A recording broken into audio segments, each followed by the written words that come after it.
Howdy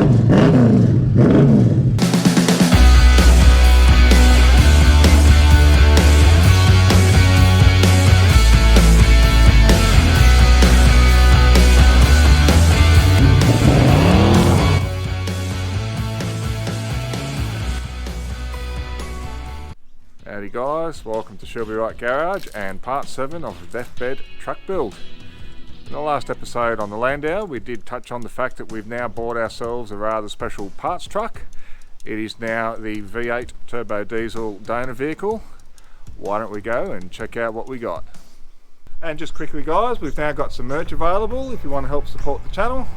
We've got them in 3 different colours and a whole bunch of sizes, and they're available for $45 delivered anywhere in Australia. And of course these are in conjunction with our other methods of support, including our PayPal account if you wish to donate directly, and of course our Will It Start content. We're always looking for new vehicles to get up and running. So make sure you check out our links in the description for all the details, and if you send us through a photo of you wearing our merch, we'll chuck that up in one of our videos as well. Back to our main content. Time for the big reveal.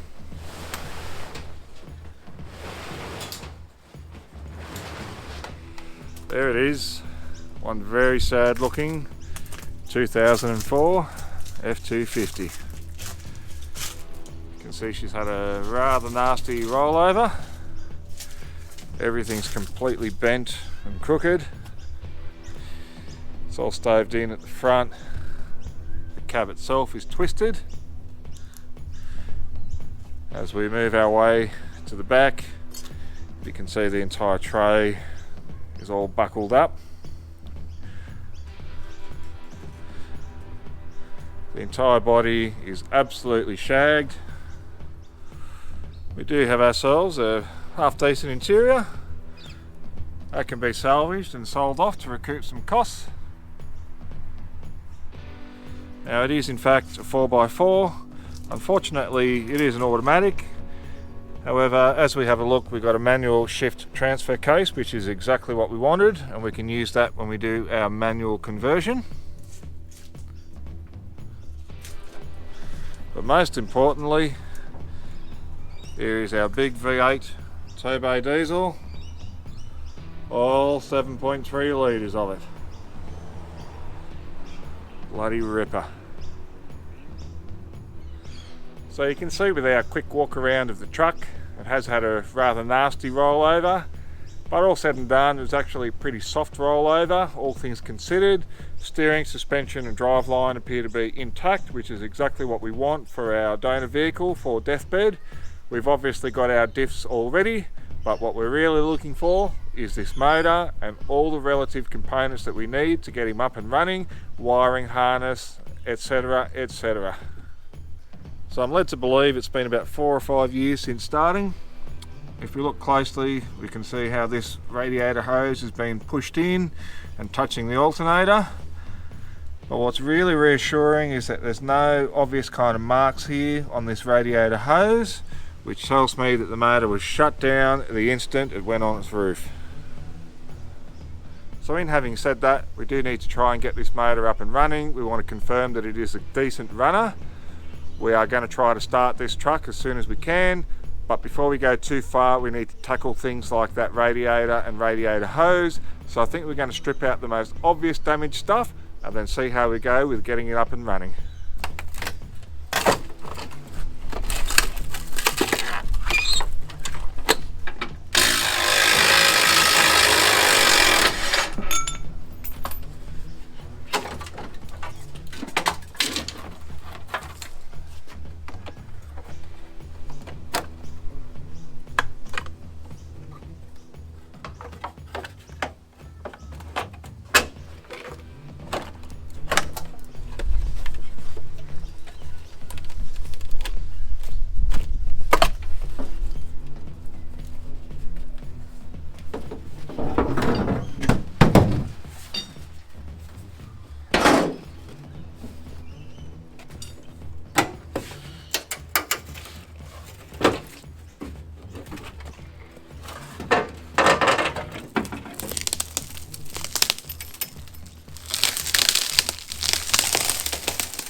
Well, here we are.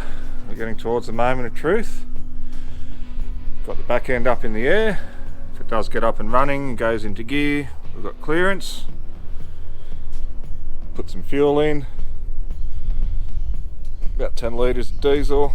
As we move to the front, looks like the drive shaft popped out. So we've made a point of making sure it's in too high. So we don't have to worry about lifting the front end up. We've got 2 of our batteries connected. There's no water in the radiator, but we do now have clearance with the fan. We've checked our oil for the engine. That should fire up the injectors with the high pressure oil pump. Let's see if we have any form of life. That sounds promising. I think we better try and crank him over. See if we can get any form of cough out of it. Maybe he might even run.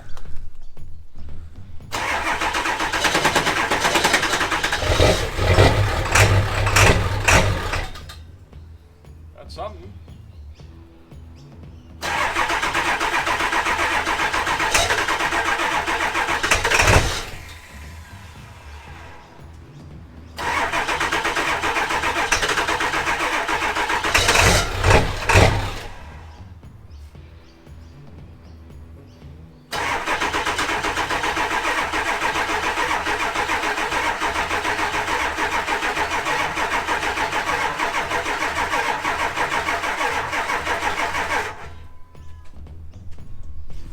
Well, that was an interesting first crack after about 5 years. Seems to be getting oil pressure. Not sure if we're getting enough diesel. We'll give him another try.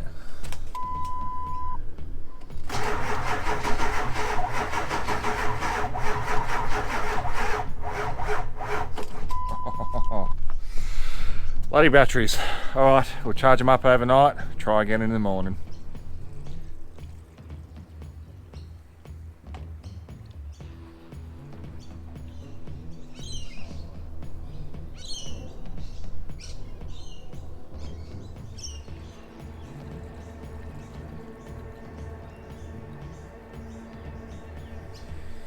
There we are, a little bit more fuel to top up the tank. We've topped up the oil, we've also topped up the radiator. You can see it's got a pretty savage leak. That's not going to stop us from starting it. If it does get up and running, there's every possibility that the intercooler also has a leak, so we'll keep an eye on that. Got fully charged batteries, let's give it a crack.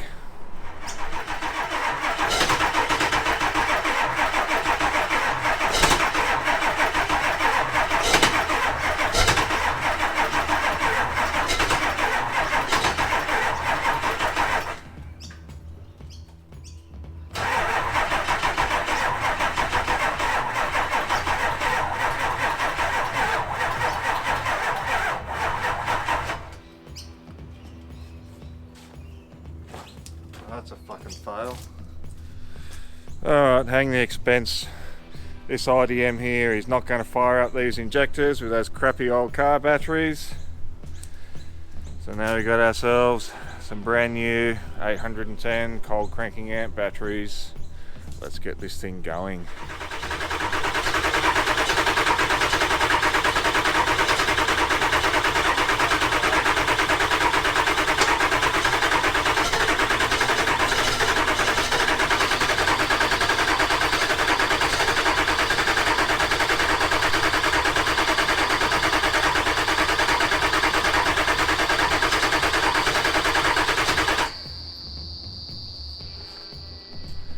And so after a lot of mucking around, guys, check this out. This fuel pump is disconnected, sits on the inner chassis rail.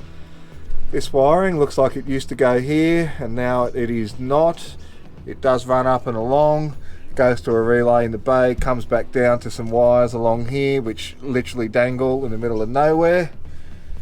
It explains why we had a bit of life and then it continued to disappear. So we'll put a battery up against this and see if this original pump works at all. But it seems like we had consistently dropping fuel pressure because the bloody thing's not connected. Outstanding. Let's see if we get anything at all. There we go, pump works.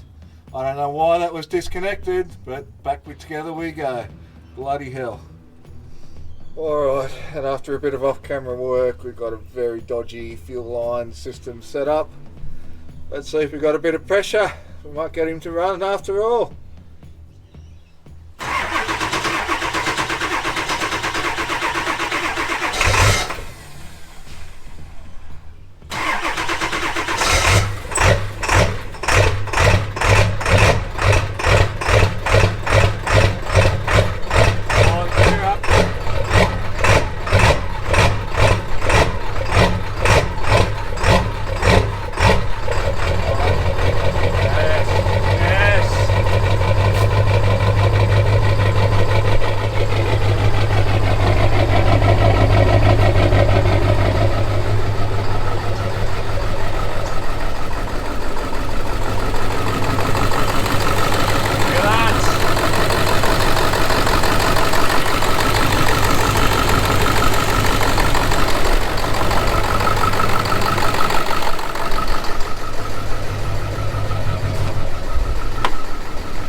Everything looking good inside the cabin.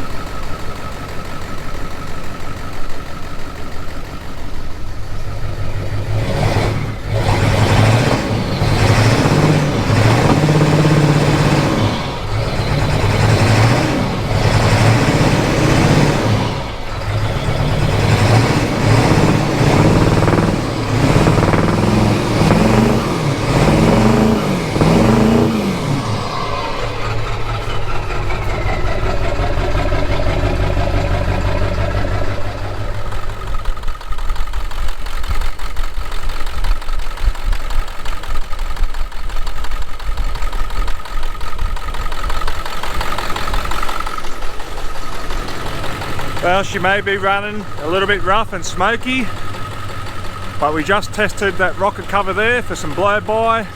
Doesn't seem to be any at all in this motor, which tells me we've probably got some injector issues. That's okay, because we will be replacing them down the line, but in the meantime, she's up and running, you bloody beauty.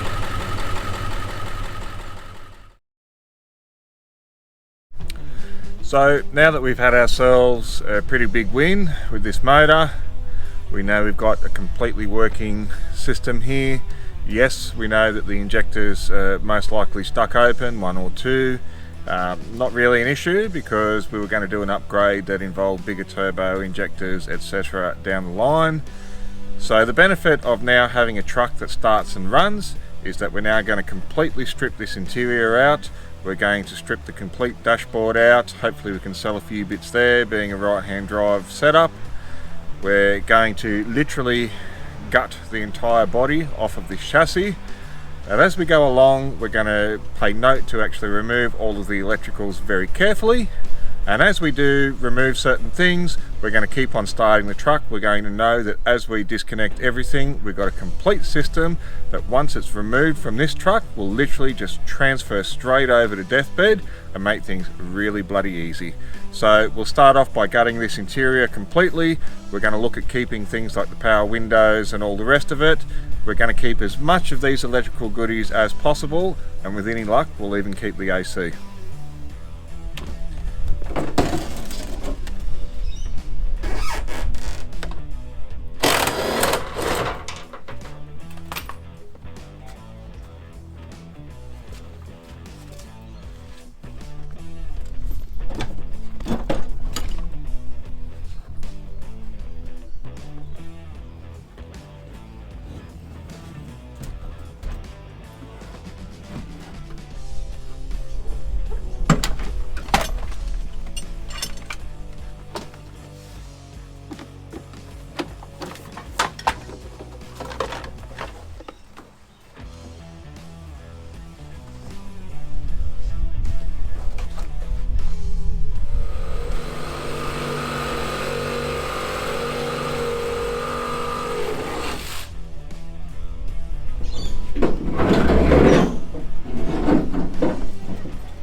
So far so good.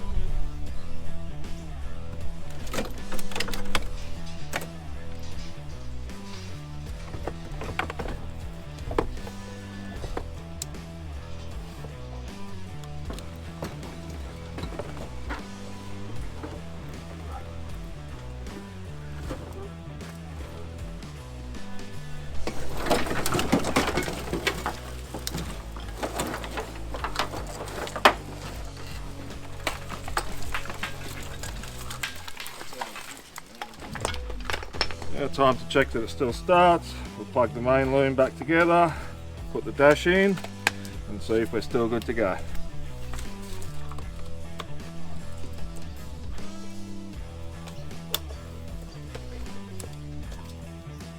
There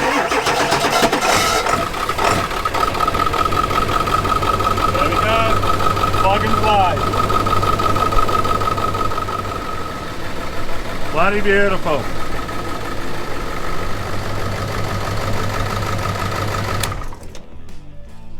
Just like that.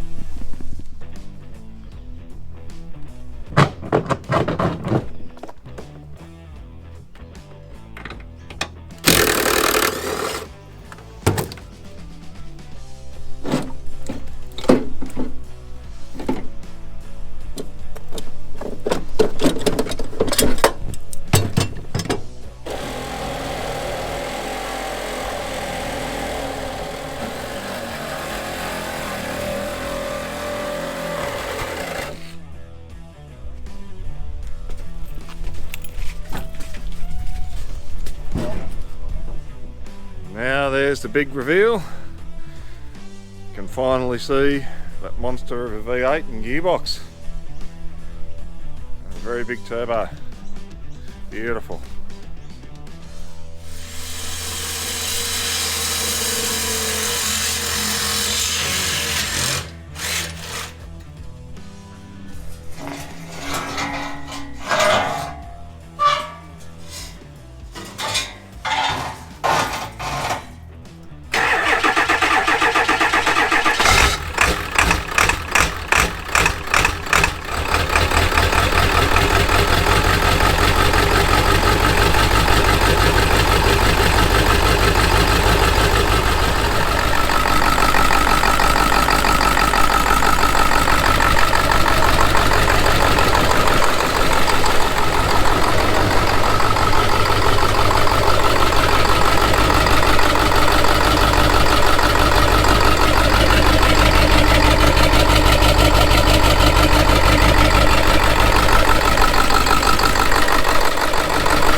And that'll round it up.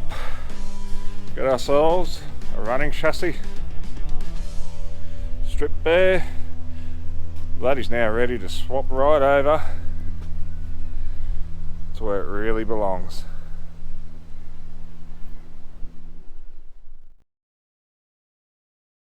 Alright, that was a major step forward, and now it's time to take on the next step, and that is to look at getting this motor in the chassis rails of Deathbed.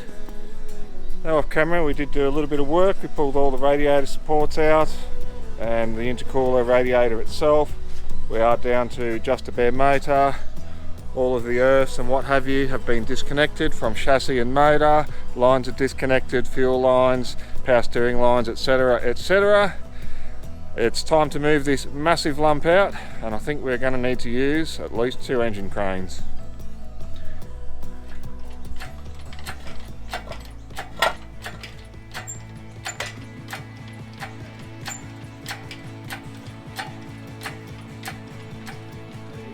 There we go. It's lifting. Yep.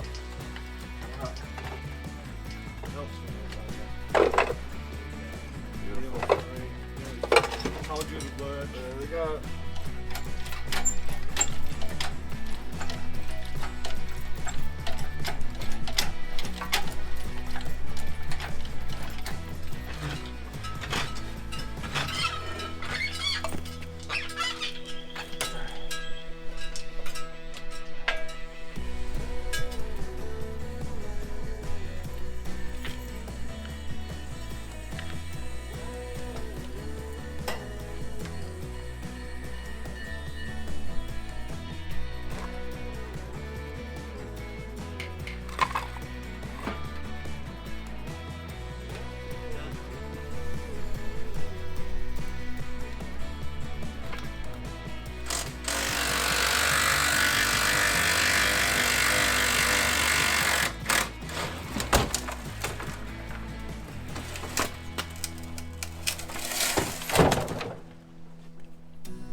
And that'll now wrap up just about all we need off of this chassis. Outside of dimensions, we're ready to get this gone and up for sale. We can now turn our attention to Deathbed's chassis and get this motor mounted. So to make our start on these chassis rails, we're going to install cross member number 1, cross member number 3. We're going to line it up on each side of this motor in its approximate place, and then start doing our measurements using the F250 chassis, and then working on building our new engine mounts and our rear cross member mounts for the gearbox.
So after quite a bit of time mucking around, measuring and problem solving, we've got our motor sitting within the rails exactly where we need it to be. There have been quite a few issues that we've had to consider, but this is now essentially the final location. So I think I'll run you through some of the issues that we had to deal with and the kind of solutions that we had to come up with to make it work. So first up, we draw the attention to the F250 chassis. As we swing our way forward, have a look at the holes there for the engine mounts, and if we take a look on the right hand side, they're offset, and that was to compensate for things like the diff and also the transfer case being on the left hand side. Now unfortunately, as we work our way to the Dodge, that simply was not an option. This is now centrally mounted, and we've only just got enough room for our rocker covers to sit within the chassis rails itself. There was no way we could do the 63 odd millimeters offset. Now that created an issue here with our clearance for the transfer case, because it was now going to foul on the chassis. So we had to make sure that the transfer case sat below. And once again, turning our attention to the F250 chassis, its chassis does dip down in the middle, which is exactly why it needs to be offset for the transfer case. Fortunately, however, the Dodge chassis is dead straight, which means that the transfer case has absolutely no issues dropping below. However, there were a few complications with that. Now if we take a look at the height of our holes on the F250 chassis as it comes across, we're pretty much having to raise that by around about 15 millimeters when we cross over into the Dodge chassis. Now they are going to be trimmed a little bit to allow them to sit a little bit higher, but that's going to create some pinion angle issues.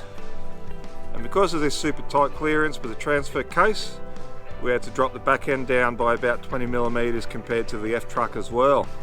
However, as we move to the remnants of the old F450 chassis, you can see our mounting point on the front, which used to sit here, and it's quite thick on our distance. And as we move to our rear mounting point, it's quite narrow. Our Dodge chassis, on the other hand, is straight all the way through, and it's in between those dimensions on the F-Truck. So it means that on the front, our mounting point will sit higher, and on the rear, instead of sitting up high like here, we can actually drop it down and get the exact same pinion change as we've done with the front. So for anyone who's familiar with pinion angle changes, we need to make sure that they're a dead match.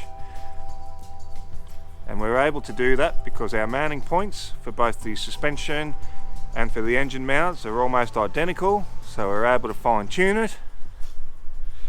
And of course, when we look down the middle of our chassis, The crankshaft and output shaft are in exactly the same alignment as well, which means we'll have no dramas at all with any pinion angle changes whatsoever. And so moving forward, we're going to be able to hopefully use these little brackets here out of the old F350 front cut. And by chopping and joining everything there, if we take a look at our mark on the frame, that's in alignment with our engine mounts, and that will officially become cross member number 2. Cross member number 1 is holding our radiator and radiator shell. It will also need some sections taken out here in order to create clearance for the steering boxes and the idler boxes on both sides. And because of the clearance issues with those steering boxes, and also when we look down the side with our exhaust manifolds, because the chassis rails do taper in, we've got a mark here which is where our firewall is, and we're going to need to recess it at about 150 mils in order to clear the turbos and the back of the head. And when we look from the front of the motor, we can see how the power steering pump definitely protrudes out from the width of the grille and the chassis, as well as the alternator. When we go to the driver's side, it will actually clear and be perfectly fine. However, that said, it's going to definitely involve some custom bracketry and a new serpentine belt setup. However, those are issues for a future episode. Right now we've got to take care of cross member number 2 and cross member number 2.5, which is the gearbox mount. And having removed our brackets from the F350, unfortunately these brackets just aren't going to cut it, so we're going to have to make a cross member from scratch, which means we're going to turn our attention to this chunky piece of SHS right there. And by using the trusty old VB box template, we'll be able to reshape it all. And then we're going to use this angle line to create a flange on the sides, so that way once we go to our brackets for our spring perches, this hole here, which goes underneath the chassis, will line up exactly with our cross member and tie everything into place beautifully.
Turn our attention to the rear cross member.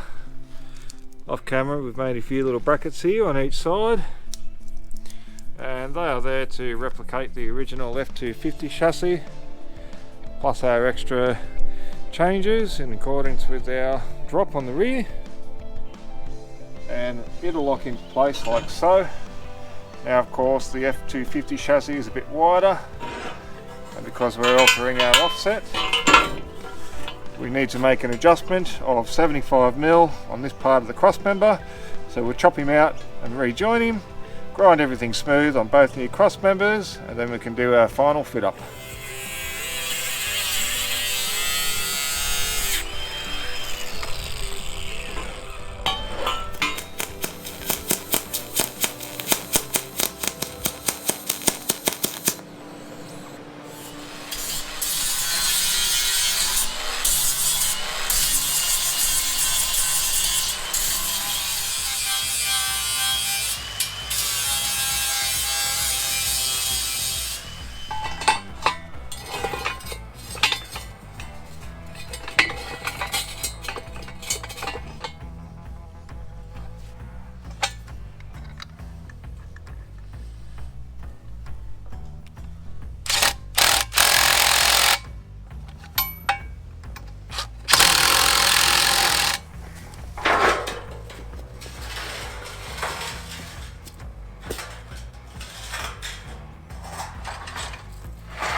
There it is.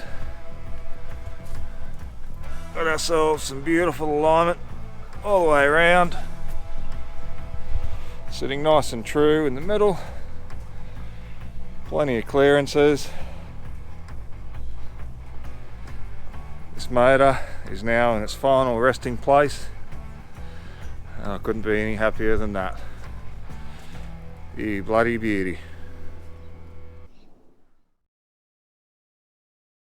Alrighty guys, that's going to have to wrap us up for this episode. So pretty happy with the results all round. It was a long episode in the making, but I thought it was really important just to see that this motor did end up getting transplanted from the F250 into Deathbed. It's a major milestone, and really can't be any happier than that.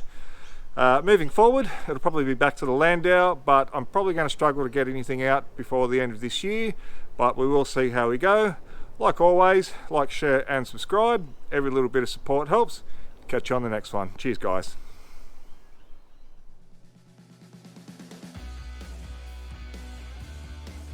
We did touch on, idiot.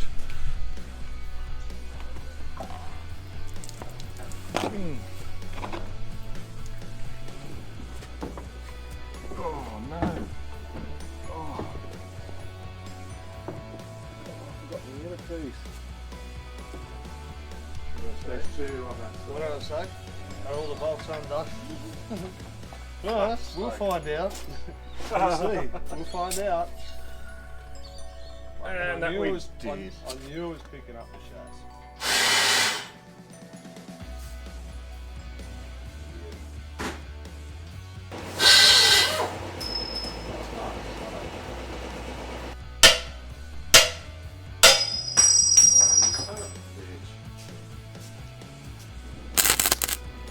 Oh, you're a prick.